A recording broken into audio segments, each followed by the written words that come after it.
welcome to SVG TV's news for Wednesday, January 4th, 2023. I'm Triska Campbell with the details. Prime Minister Dr. Ralph Gonsalves was conferred with Guyana's second highest national award, the Order of the Power of Romania, by President Ifran Ali. PM Gonsalves is currently in Guyana on an official 4-day visit. At a simple ceremony at the State House, President Ali said Dr. Gonsalves was honored for his outstanding leadership and dedication to regional development and his commitment to democracy, peace, and security in the Caribbean. Prime Minister Gonsalves thanked the President and the people of Guyana for the national award and reflected on the close relations that continue to exist between Guyana and St. Vincent and the Grenadines. He promised that the two sister CARICOM states will continue to work together in a number of areas and strengthen their partnerships and commitments to each other and the region.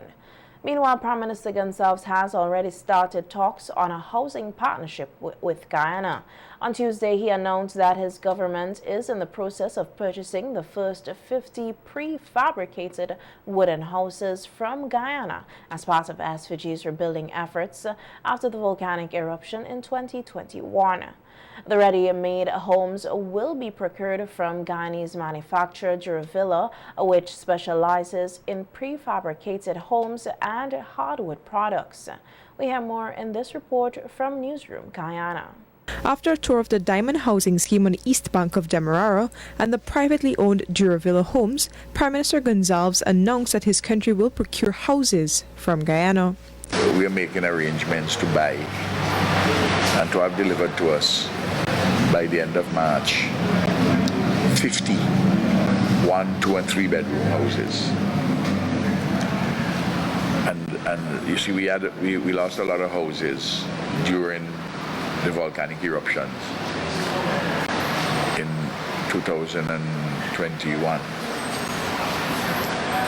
And we are building back and we are repairing. But this additional source of houses, which we have the financing and everything already, it would add to a speeding up of the houses which we are replacing. Outside of St. Vincent's need, the Caribbean leader praised Guyana's housing plans, commending both the government and private sector for their efforts at providing low-cost housing solutions to thousands of people. These prices are certainly better than ours. And broadly speaking, the finish is similar. There are things which the homeowners will have to do, like for instance, they can choose what ceiling they want to put in. He opined that once Guyana's needs are met, there's a large Caribbean market for Guyana-made houses. Reporting for the Newsroom, I am Vishani Raghaber. And calling in on NBC Radio's face-to-face program this morning from Guyana, Prime Minister Dr. Ralph Gonsalves says they have already organized the funding for the prefabricated wooden homes, which will be purchased from Guyana. As you know, and I've spoken about this before, from the Demerara Bank, which is an indigenous bank here in Guyana, we are getting the money. It will come up to about 6 million EC dollars, or 2.2 million US. 7 years for 5% interest, which is a good interest rate.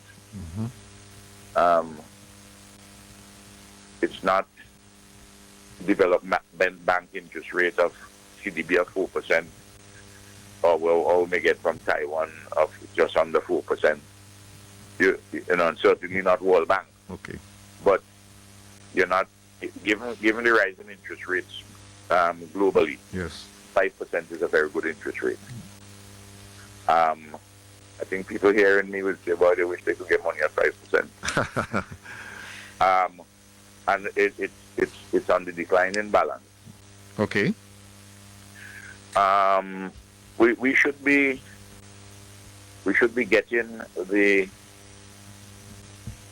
getting the documentation in about 3 or 4 days from the bank.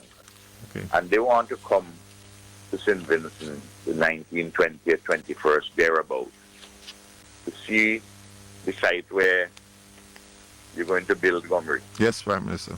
both in North Windward and in also North Leeward? North Leeward, Yes. and also parts of North Central, Yes.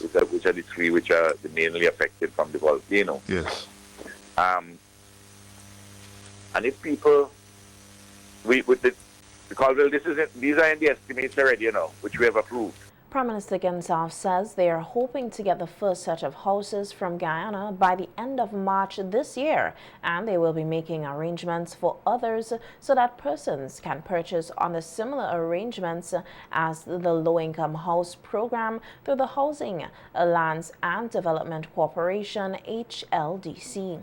PM Gensaf says thus far here at home, under the government's housing program for persons affected by the volcanic eruptions, they have repaired and rebuilt almost nearly 900 homes. Mainly repairs. Mainly repairs. Category was, level 1, 2, 3, and 4. Yes. Level 1, 2, 3, and 4, Colville. These are starting with the lowest. 1 is the lowest level of damage done. Right. And there are some houses which haven't been destroyed that we have to rebuild them elsewhere, but which are located, as Gomery has explained many times before, close to the Laha Valley.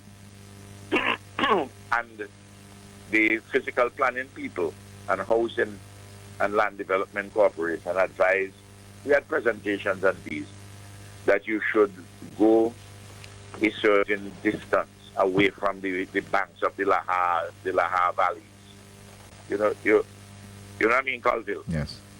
For the best possible protection which you can have.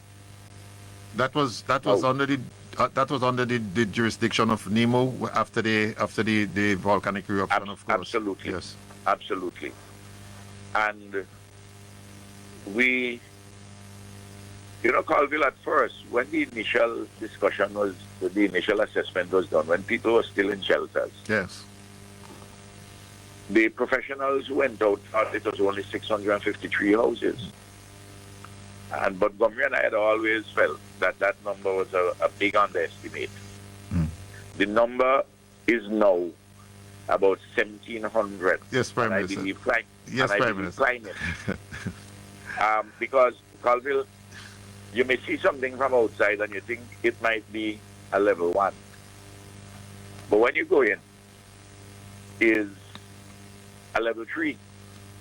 Because they deteriorated further. The Prime Minister says they estimated that they might have to rebuild between 15 to 175 houses for the affected persons in the red and orange zones. Prime Minister, that's the thing, when you go onto these structures and you realize the damage that has been done, you eventually have to rebuild the complete structure. It's better to rebuild than repair. Exactly. Exactly. So, but that is the kind of ballpark, you Yes. know. But even if we have to go up Colville to 200, but what is happening? The government has taken the decision for the persons who had their properties damaged or destroyed by the volcano, and nobody else does this anywhere in the world. We are bearing as a nation, as a government, we are bearing the cost. You see, I'm coming from Colville. Yes, Prime Minister. Now, we have done that over and over again during the time of our government. So much so that even persons who are not damaged by the hurricane, by the volcano, they have the expectation in the circumstances unreasonable that government will build them a free house, but government can't build everybody a free house. Colville. That's the thing. You understand what I mean? That's the thing. Persons who suffer in a natural disaster, we provide maximum support. And because the government doesn't have a bottomless pit of money, and as I just explained, I had to get this loan. Just like how we borrow money from the World Bank to give people $300, $400, $500, $600, $700, $800 a month. Yes.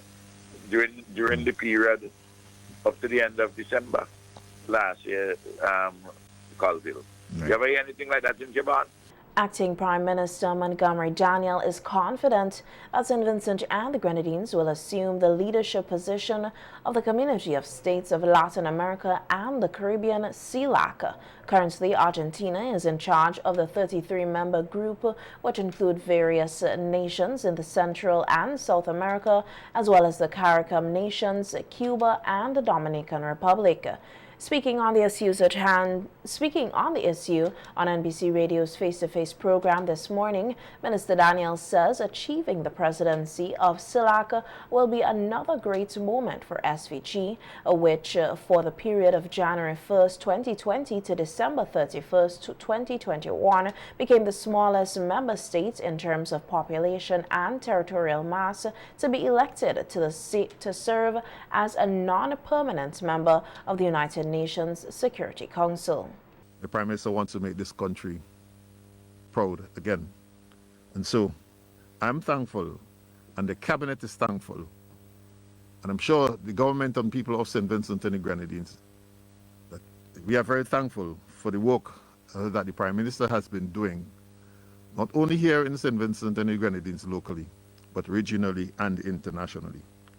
And so we are thankful for his work as we continue on this path. Looking back on 2022, the acting Prime Minister says it was a great year for St. Vincent and the Grenadines. We have really come out of the ashes, so to speak, and we have begun more positive things here in St. Vincent and the Grenadines. Let's take, for instance, we would have had the port project that began last year. The second largest project by expenditure here in St. Vincent and the Grenadines within the last couple of years. As you know, the Argyle International Airport is and would have been the largest project here in St. Vincent and the Grenadines. And so the port project has started. This is expecting to be costing just over $600 million. And the time for this project is somewhere just around 24 months, 2 years, thereabout. And so the project has started, and we welcome the work that is ongoing there. We would have seen equally in 2022 that there would have been more cruise arrivals. I was coming down the road there this morning, and of course, there is already another cruise line in the harbor. And so there are more cruise arrivals in the country. There is also on the ground more police. Last year, just over 100 new recruits were turned out at the Victoria Park. I recall going to that function, and we had well over 100 new policemen on the ground, taking the numbers to well over 1,200 policemen in this country. How good it is for our security. Daniel said a number of teachers also returned to work after the situation with COVID-19 onslaught improved, and more jobs were made available to Vincentians, including 800 taken on by the new call center. After calls for payments of prize money for Vincimas 2022, the Carnival Development Corporation today announced that it is hoping to host a prize-giving ceremony this weekend and that all winners will be advised accordingly. On radio yesterday, soca artist Magical accused the CDC of disrespecting Carnival makers by failing to update them on the payment of prize monies from Vincimas 2022, which ended on July 5th. Addressing the issue in a news release issued today, Chairman of the CDC, Ricardo Adams, noted that due to the reduced scale of the festival and the continued levels of uncertainty that existed at the time, coupled with the reduced sponsorship and financial support that was made available to the CDC, it had a financial impact on the hosting of Vincimas 2022. The CDC chairman said while for many years they look forward to hosting the prize-giving ceremony in the months immediately succeeding the festival, access to the finances to meet the commitment in 2022 was delayed. However, they have been advised that funds will be made available this week, and they look forward to hosting the prize-giving ceremony this weekend. Noting that the CDC fully respects all of the components of Vincimas and all of the players who strive over the years to make the festival the experience that it has been for locals and visitors to the shores, Adams said they sincerely apologize to the component members and all who have been affected by the delay of the prize-giving ceremony. In other news now, though the Salvation Army was unable to achieve its target of $100,000 from its Christmas kettle appeal, Captain Rose said they were still successful in distributing over 1,000 food hampers to the less fortunate and vulnerable across St. Vincent and the Grenadines. I cannot say it's not success, even though we not meet the required amount. But we don't say it's not success because we can get to give a hamper to 1,200 people. That means we cannot say it's not success. I do believe it's a successful even though we not meet our target. The Salvation Army captain took the opportunity to thank everyone who played a part in the 2022 Christmas Kettle Appeal. I want to say a big thank you to everyone. To everyone, especially our donors and the volunteers who were in the road every single day, and the police force. And I again say thank you to them who were there giving us a day in ringing the bell to support the people. And not only them, some of the group girls, guys, and so many other groups who were out there, individual person who came out to support us and know that needs don't have a season. And we thank you to everyone, every single person who put $1 to make the work go in. I'm so grateful. I'm so grateful, and I do know our God will not let the house stay empty. And the Salvation Army is there with all of you, Vincentian, with you. The Salvation Army can go forward. As for their plans this year, Captain Rose said that they are hoping to reopen the children's home and to continue to provide a hot meal to the less fortunate, along with more food hamper distribution. Our plan for this year is to go forward. To go forward and giving back to the people, the Vincentian and Grenadines, to give them like the feeding program, a hot plate of food and a hamper from times to times when they come to ask for, and to reopen the children home and to meet some of the needs. When we said to meet some of the needs, like the people who come to ask for help them with the prescription from hospital and help them to support their kids from school, and wherever we can reach with the population, we will try our best to meet that. And I do believe with the help of everyone, we will be going forward. President of the National Fisherfolk Corporation, Winsbert Harry, is hoping that this year would be a reasonable and productive year for fisherfolk across St. Vincent and the Grenadines. Speaking to SVG TV News in a telephone interview, Harry said that fisherfolk, including members of the corporation, are looking forward to working together with the Department of Fisheries and the government for the development of the fisheries industry in SVG. What I like to see in 2023, I hear that the government is put forward the fleet expansion program, developing the tuna longline industry.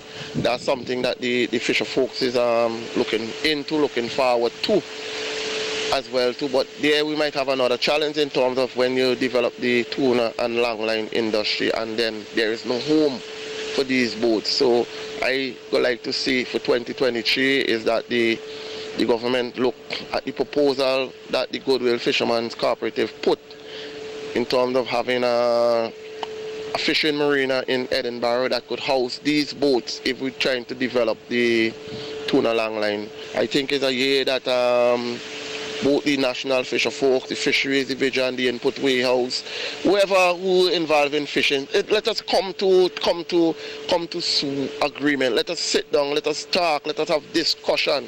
That's just how we should develop the fishing industry for 2023. I'm calling on the Ministry of Agriculture and Fisheries. There's a Fisheries Advisory Committee that was put in place, was set up by Cabinet.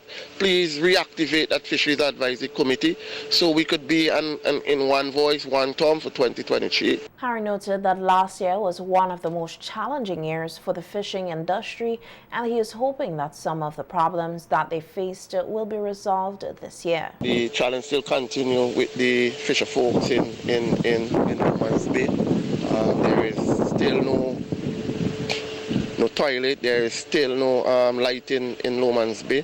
I'm appealing again to the authorities, I'm appealing and appealing, please come to the assistance of us.